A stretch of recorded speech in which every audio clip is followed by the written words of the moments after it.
In the fiery beginning of our young solar system, worlds are born and obliterated.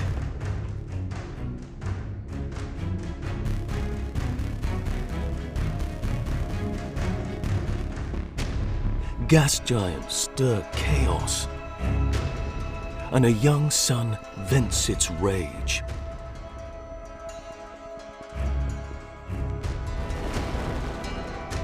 How did Earth survive against all odds?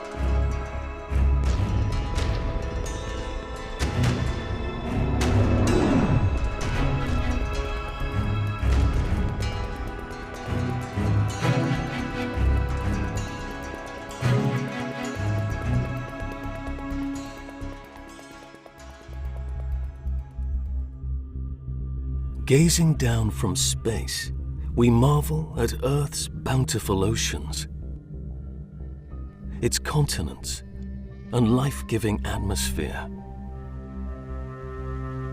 We ask, how did our planet begin? How did it come to support life? And life to support Earth?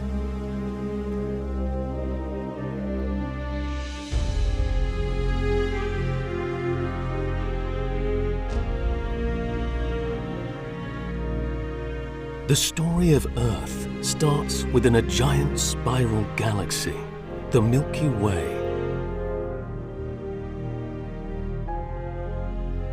At 100,000 light-years across, the galaxy is a cauldron of swirling dust clouds and glowing gas.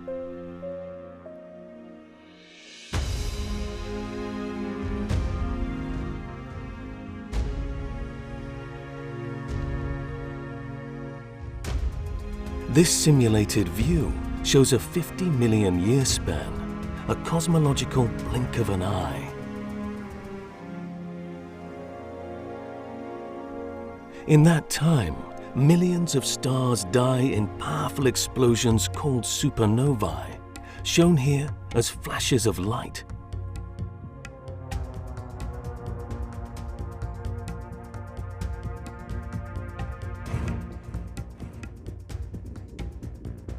They seed the cosmos with the stuff of planets. Carbon, silicon, iron, and more.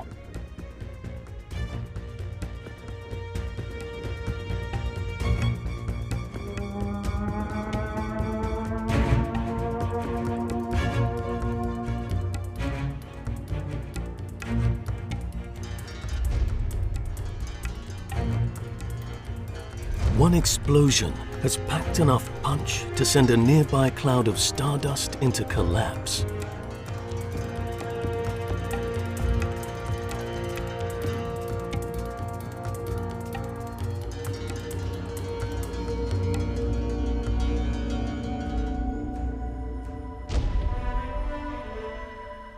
Huge volumes of dust and gas stream into its core.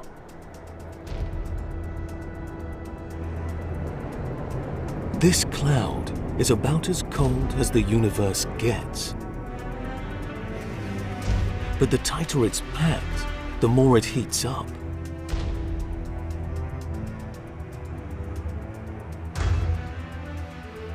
A storm erupts at its center, a vast, raging hurricane of dust, gas, and ice crystals.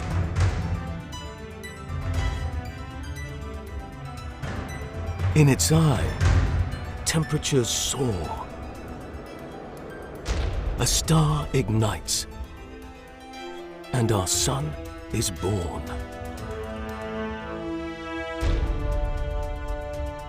The sun is being fed by a slowly spinning disk, the cradle of our solar system.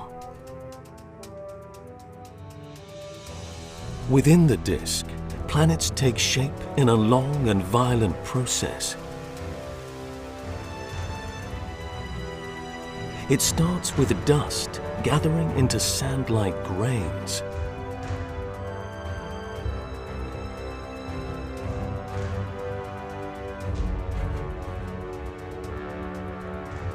They form pebble-sized objects within clouds of loose gravel.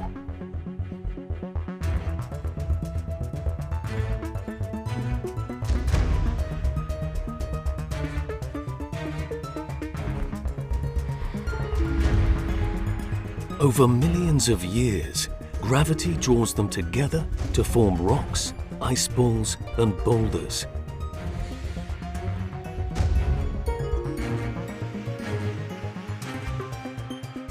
These objects coalesce into miniature planets or planetesimals.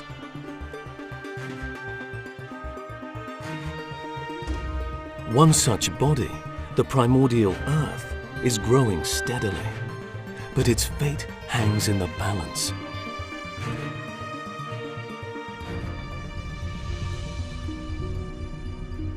We once thought that planet formation followed a predictable pattern. Our planetary neighbors bear this out with their nearly circular orbits. And the neat division between gaseous outer planets, Jupiter, Saturn, Uranus, and Neptune, and rocky inner planets, Mercury, Venus, Earth, and Mars. This division originates soon after a star ignites. The young sun produces hot winds that drive lighter hydrogen gas to the outer part of the disk. Beyond a point called the ice line, large gas planets grow quickly by sweeping up gas pushed out by the sun. The dusty inner region, devoid of gas and ice, is where rocky worlds like Earth form. This is not necessarily how most solar systems end up. A new generation of planet-finding telescopes has found that gas planets the size of our Neptune commonly patrol the inner zones.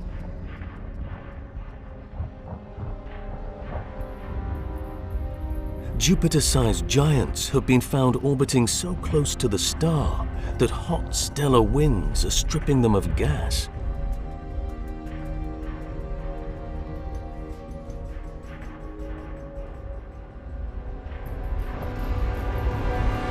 Then there's a class of large rocky planets called super-Earths. How did those planets get there? Why did our own inner planets stay so small?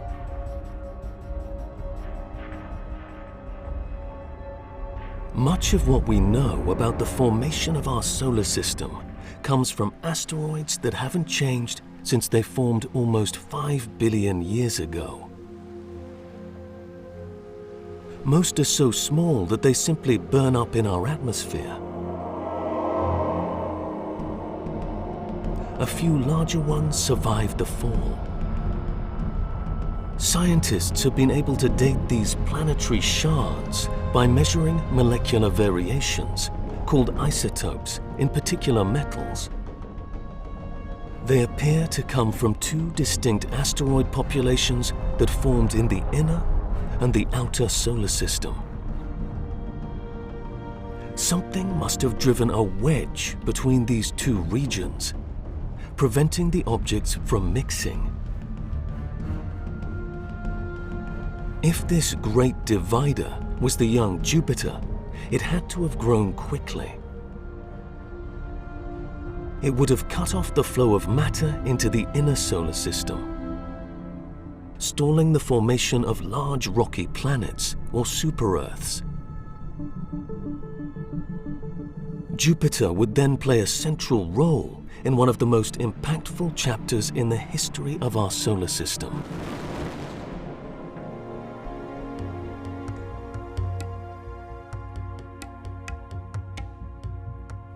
Scientists have used supercomputers to model Jupiter's rise by simulating the interaction of dust, gas, ice, and boulders in the early solar system.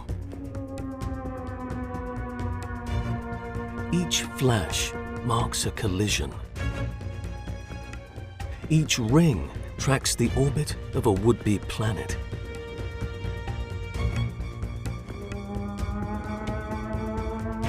Giant Jupiter forms on the periphery, its orbit shown in blue.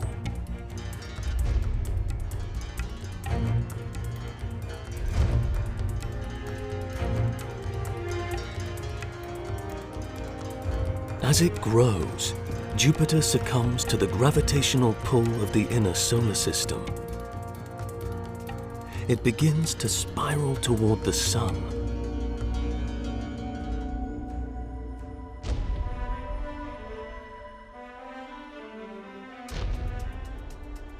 Scientists call Jupiter's big move the Grand Tack, named for the turn a sailboat takes into the wind.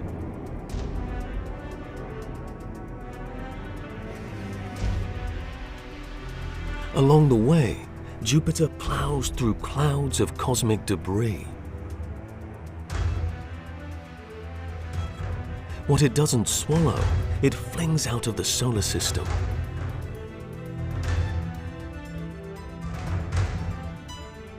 The closer Jupiter draws toward the Sun, the more cosmic clutter it clears away.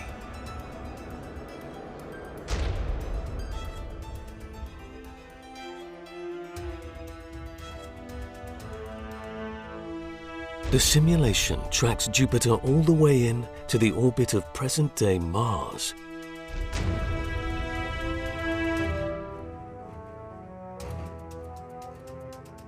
Jupiter's Grand Tack has further reduced the mass of the inner solar system. Now, any planets that form there will be relatively small.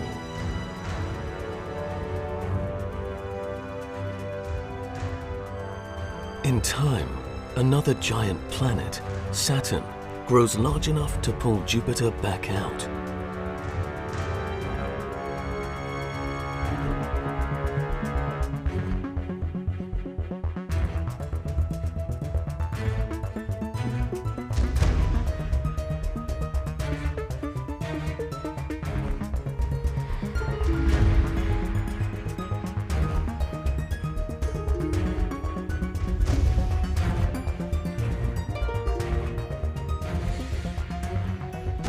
Earth, at that time, would have been an embryo of the planet it would one day become.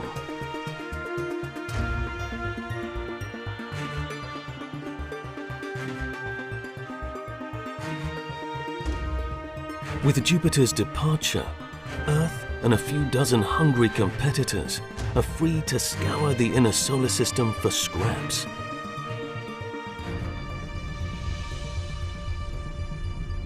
Which ones will survive depends on the luck of the cosmic draw.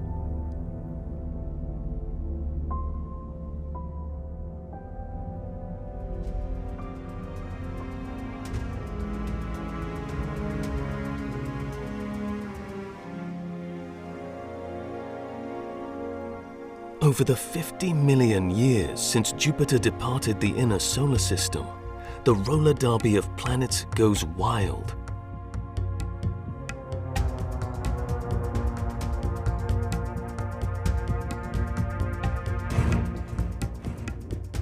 As the remaining planets tug on one another, their orbits destabilize. Collisions between them are inevitable.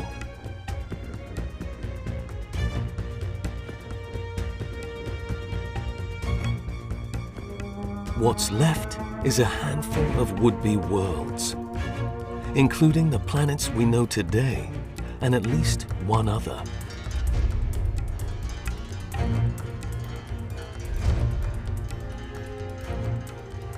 Its existence was deduced in the wake of one of the most celebrated milestones in the history of human exploration.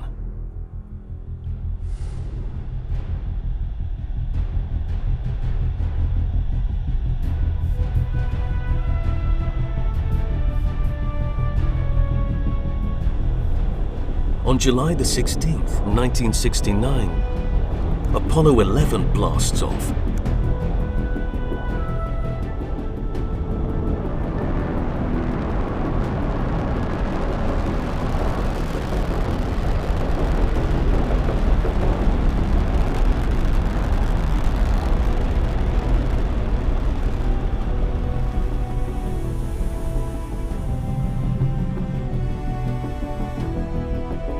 In 13 launches, the US heavy-lift launch vehicle, the mighty Saturn V rocket, never failed to safely deliver its payload.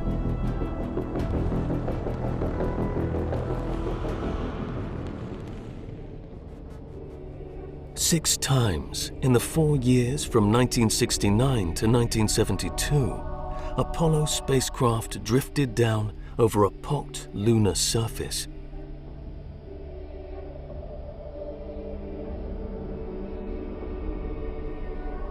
Twelve astronauts climbed out to experience the moon up close. They set up experiments, made measurements, and collected rocks as they walked or drove across the alien terrain.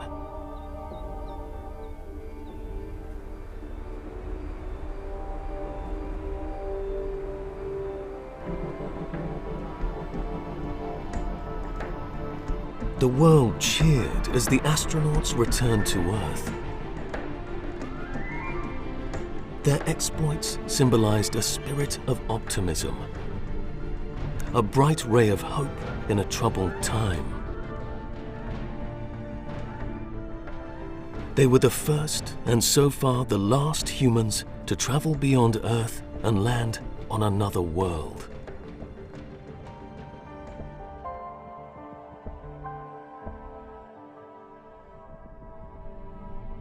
Few suspected at the time that the rocks they brought back to Earth would spur a chain of major discoveries about the Moon and Earth. Back in NASA labs, scientists found that rocks from the Moon have much in common with those from Earth. In particular, they share forms of oxygen regarded as blood types for solar system bodies.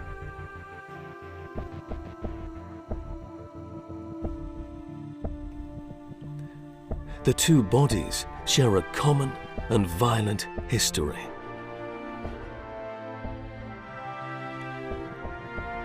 That history is written across the lunar surface. The Moon is pocked with large old craters surrounded by concentric rings.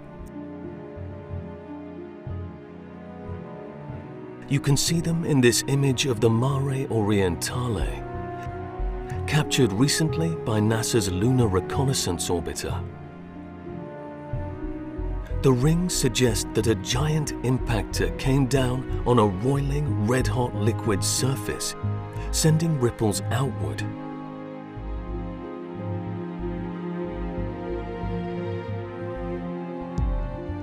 The astronauts encountered relatively light rocks strewn about the landing sites, probably forced to the surface by heavier material as it sunk down into the magma. They also picked up rocks eventually nicknamed creep for the constituents: potassium, rare earth elements, and phosphorus. These rocks, of a type called anorthosite, are a product of a molten surface. What had turned the Moon into an ocean of molten rock? And what is the connection to Earth? The most widely accepted theory takes us back to a time 4.5 billion years ago.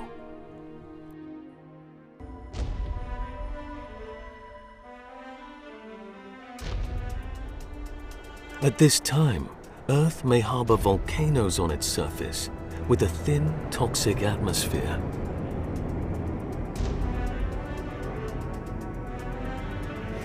Our planet has so far withstood the onslaught of planet formation.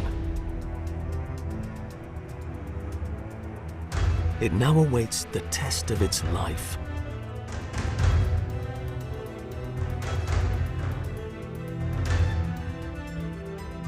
Another planet, about half its size, is closing in. This is Thea, a world that might have been. Instead, its journey ends here as it bears down on Earth.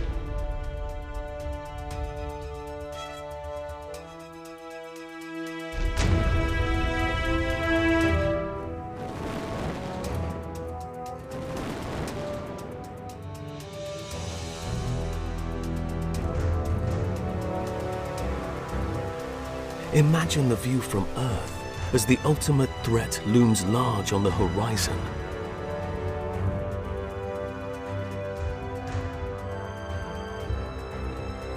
Thea rocks Earth to the core.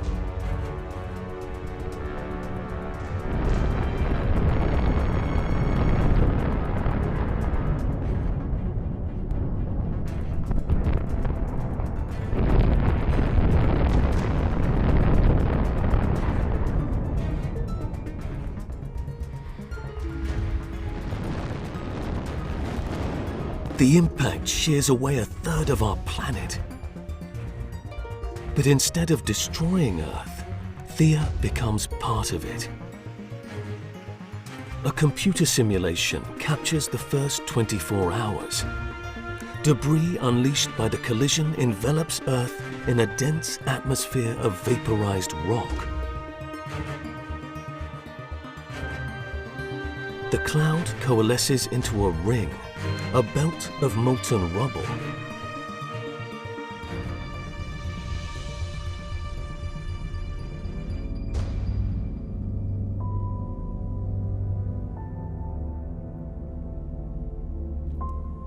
Much of the orbiting debris rains back to the surface. But within a century, what's left gathers into a single wondrous body. Earth's companion, the Moon.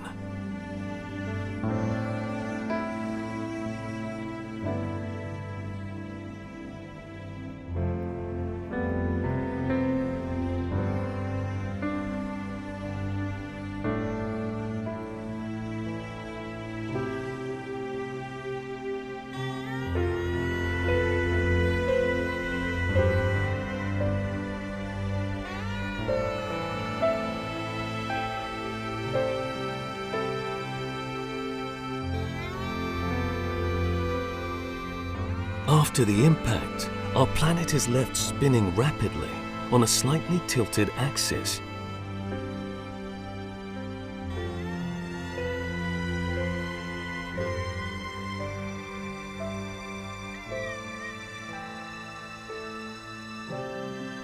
The Moon orbits much closer to Earth than it does today.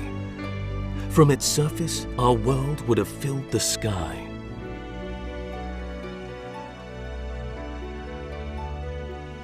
As the Moon gradually slips into a more distant orbit, it exerts a drag on Earth. That slows our planet's spin and steadies its tilt.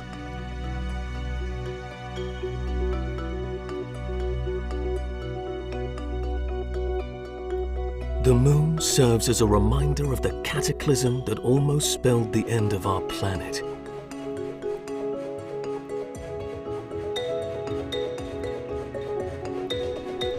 But from here on, it would be a welcome constant, a source of stability, and ultimately, beauty.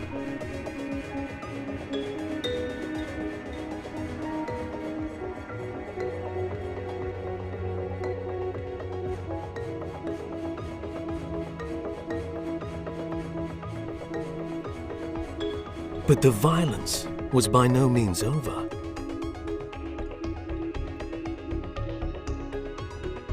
Unlike Earth, where erosion and geological events have erased all traces of the distant past, the Moon holds a record of the battering that followed.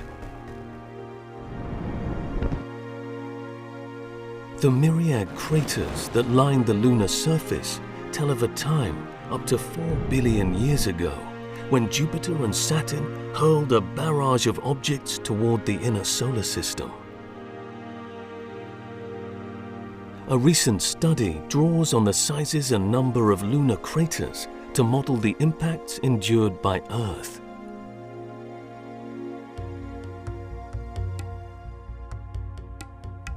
At least 4 impacts would have been large enough to remake the surface of our planet and to radically alter the course of its history.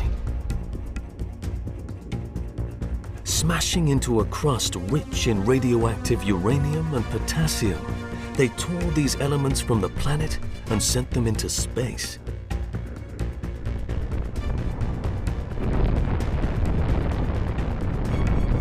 This process, called impact erosion, left a crust that would cool more quickly when the impacts finally died down. Less disruptive impacts are thought to have carried in massive amounts of water or released water bound to minerals deep below the surface.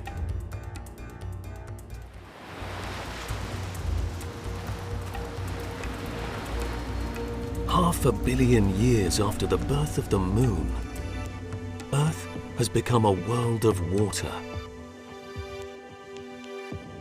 Its seas span every horizon, broken only by volcanic islands.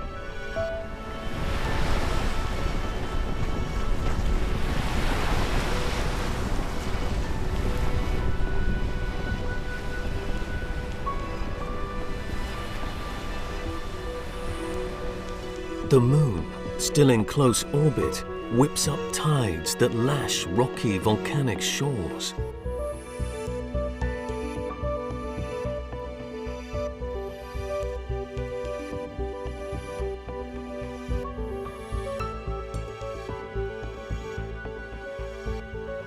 Earth's atmosphere is a mix of hydrogen, nitrogen, and carbon dioxide, laced with water vapor.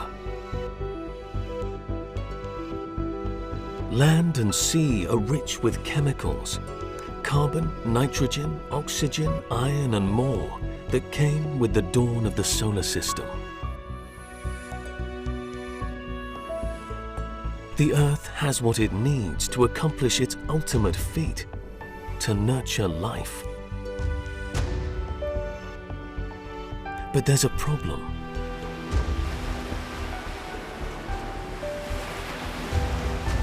Its water is slowly disappearing.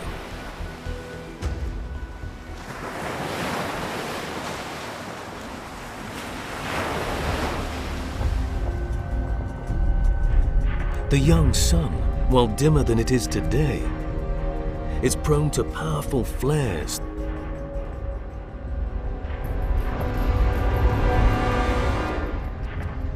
They strike the Earth's upper atmosphere. When a solar particle hits a water molecule, H2O, it can blast it apart. Lightweight hydrogen wafts into space, while heavier oxygen sinks to the surface and binds with rocks.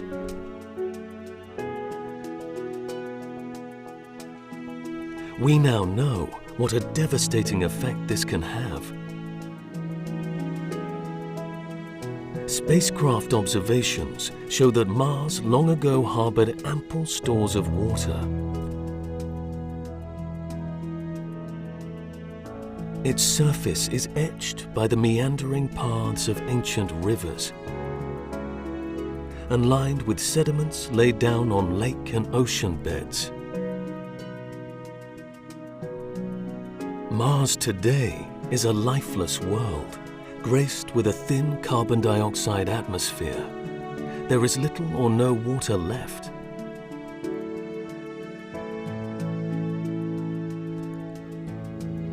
Using special sensors, orbiting spacecraft have documented the ongoing loss of water in Mars's upper atmosphere, stripped by solar radiation.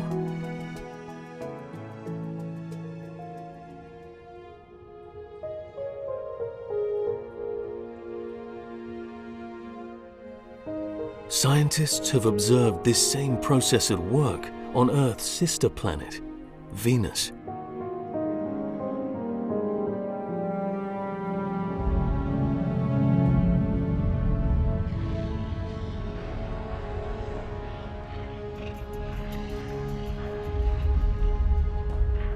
The result, Venus's atmosphere today is a witch's brew of noxious chemicals, including thick, sulfurous clouds.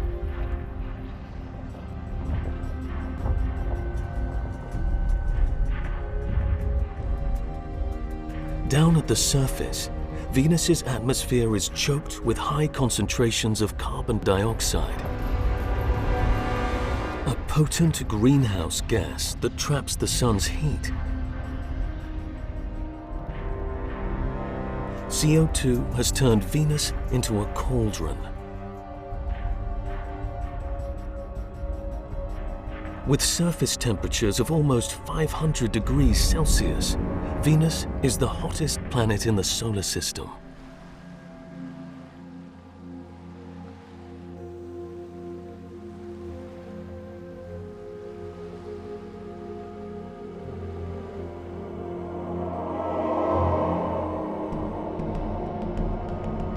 This hostile environment is reinforced by active volcanoes that dot its surface, spewing sulfur and carbon dioxide.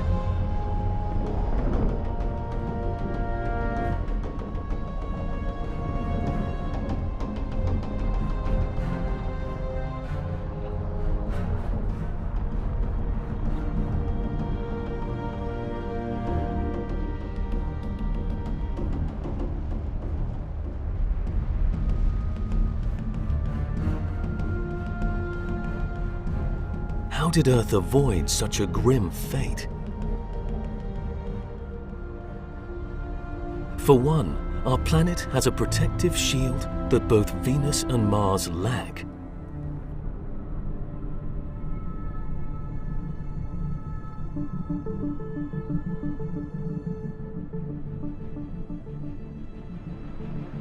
It's a magnetic field that deflects the most powerful waves of radiation the sun can throw at us. Generated by the exchange of heat between Earth's core and its crust, this magnetic field is a legacy of rapid surface cooling early in the planet's history. It's just our first line of defense.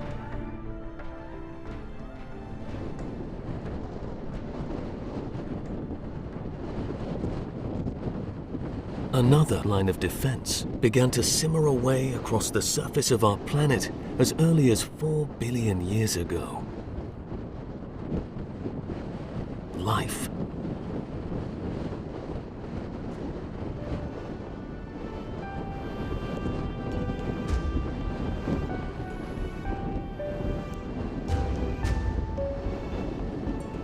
Long-standing theories see life's crucible in the stirrings of undersea volcanic vents.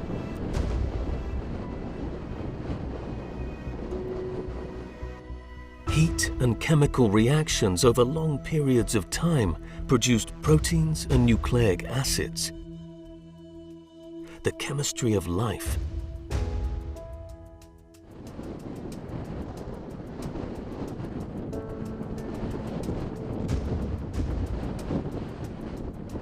More recent ideas point to hot springs and other volcanic features that dotted the landmasses of early Earth.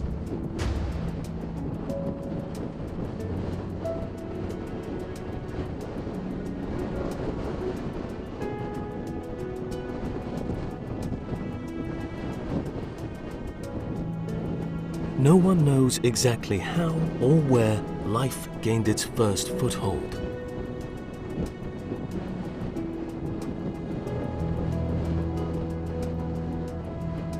What we know is that it did emerge, and that it spread thanks to a key breakthrough. The ability to turn sunlight into energy.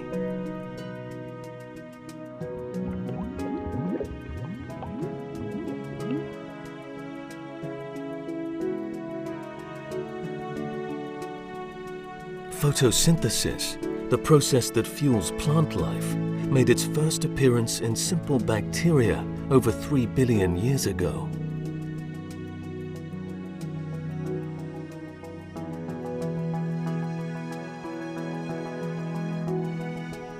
Using one of the world's most powerful supercomputers, scientists have sought to model its chemical secrets.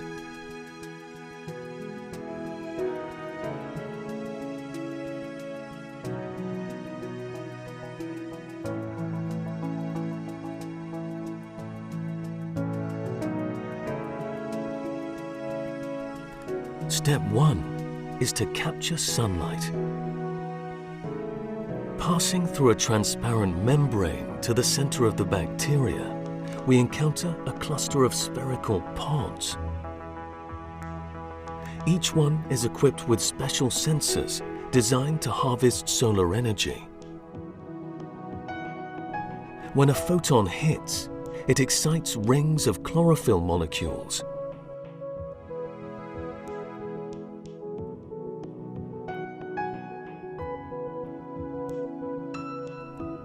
This energy is transferred across a family of proteins, the machines of life.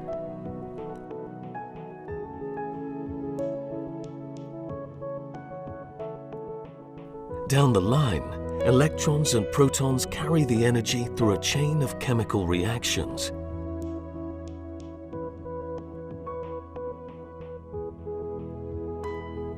The energy driving these reactions came from the sun. The cell must now convert it into action.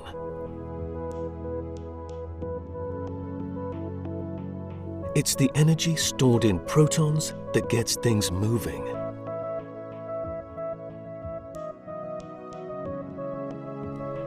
Streaming into watery spaces within the cell, they flow toward a towering molecular structure.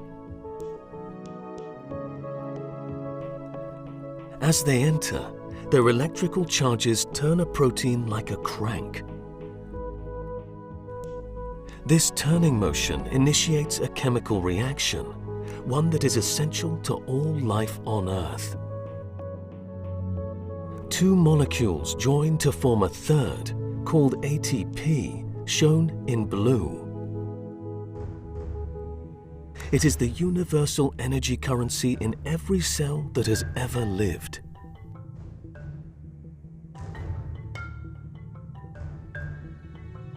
Like a biological battery, ATP stores energy captured from the sun, repackaged in a stable form that the cell can now use to break down food,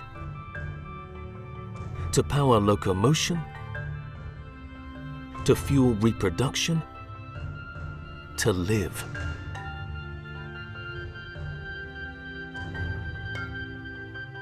ATP made it possible for microorganisms to flourish and evolve.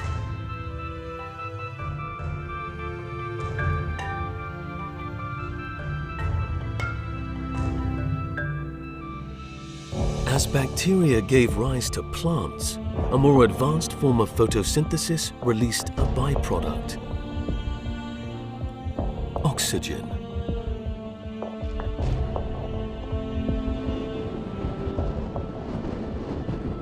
This new supply of free oxygen surpassed the amount absorbed by the land and the oceans. In the atmosphere, it bound with hydrogen, preventing its escape into space while forming a new molecule of water.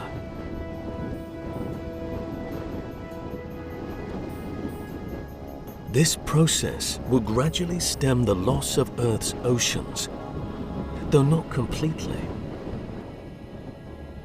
A recent study concluded that our planet has still lost up to 25% of its original stores of water.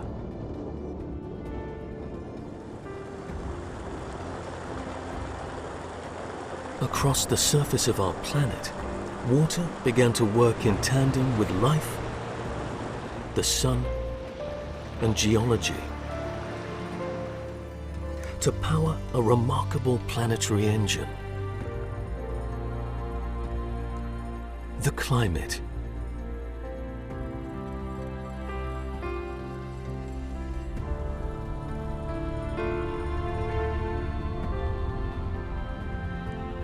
The climate is driven in part by the unevenness of solar heating due to the cycles of day and night and the seasons. These factors moderate global temperatures, sending warm tropical winds toward the poles and cold polar air toward the equator. Tides and currents mix cold water from the deep with the warm surface. Solar energy is trapped in the atmosphere by water vapor, along with carbon dioxide, the greenhouse gas that ruined Venus. What keeps CO2 in check is the special ingredient that sets Earth apart: life.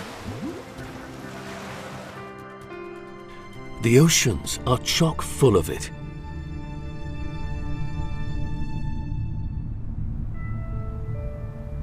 Microscopic phytoplankton take in CO2, driven into the ocean by waves or drawn up from the deep by currents. They send the carbon atoms on a journey up the food chain. Phytoplankton get eaten by zooplankton, like these radiolarians, a creature that dates back to a time over 500 million years ago when life exploded across Earth's oceans.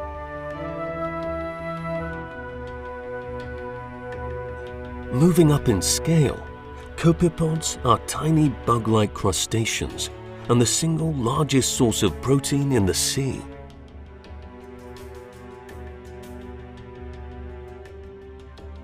Octopus larvae are part of a vast zoo of creatures smaller than the tip of your finger.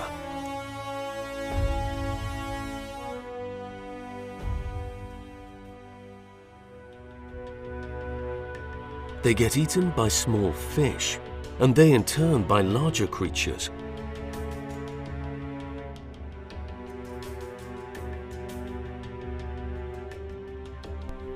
At each step in the food chain, the carbon that began as part of a diffuse gas in the air is passed on to larger and larger animals. The larger the body, the greater the mass of carbon.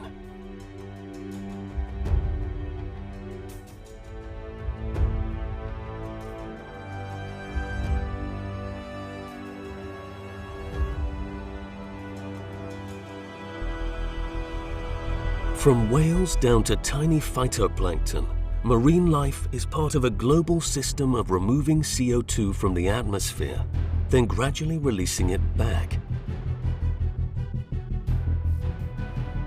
The key to this carbon cycle is Earth's ability to store it long term.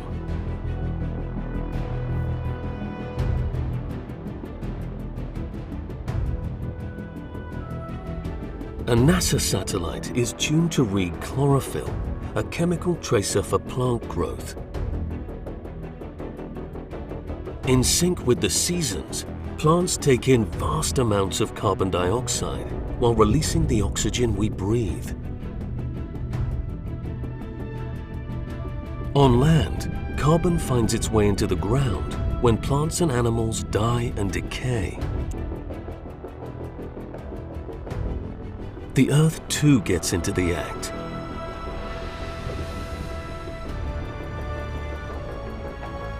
Exposed rocks take in CO2 when it rains. Erosion sends it into the oceans.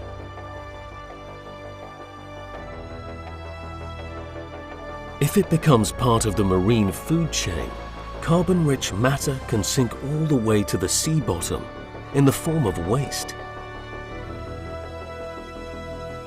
In time, carbon-rich sediments can turn to oil or to rock like limestone.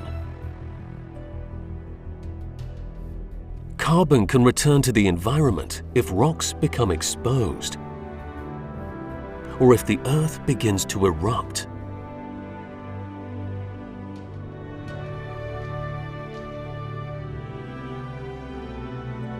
Every year, over 100 million tons of carbon dioxide are spewed into the oceans and atmosphere by volcanoes.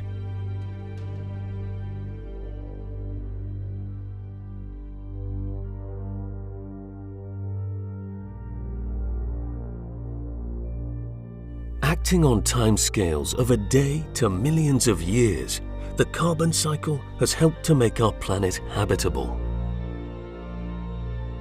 Its success depends on life itself.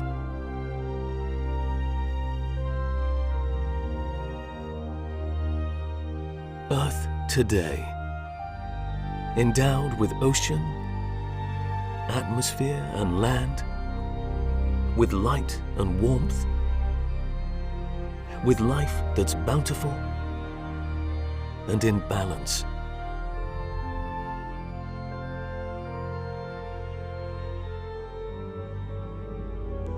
As we study the intricacies of what makes our planet tick, we marvel at what it took to achieve all that.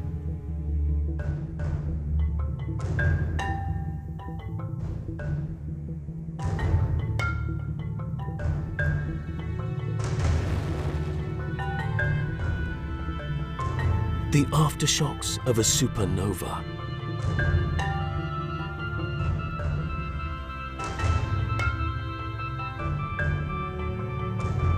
The violence of Jupiter.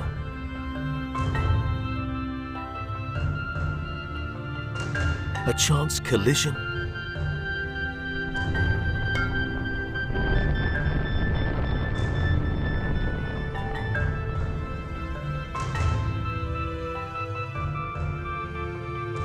And the gift of a moon.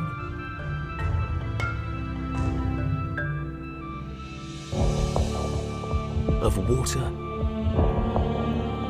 and life.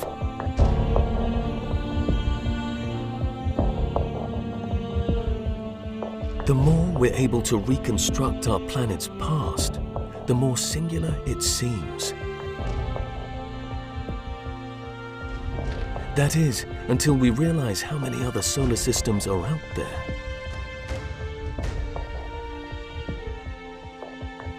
We ask, is Earth just one of countless habitable worlds in a galaxy bursting with life?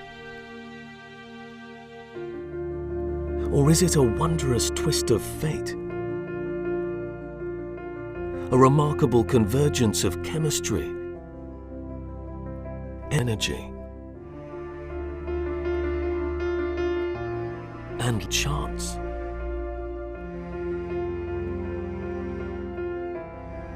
Our planet became a paradise.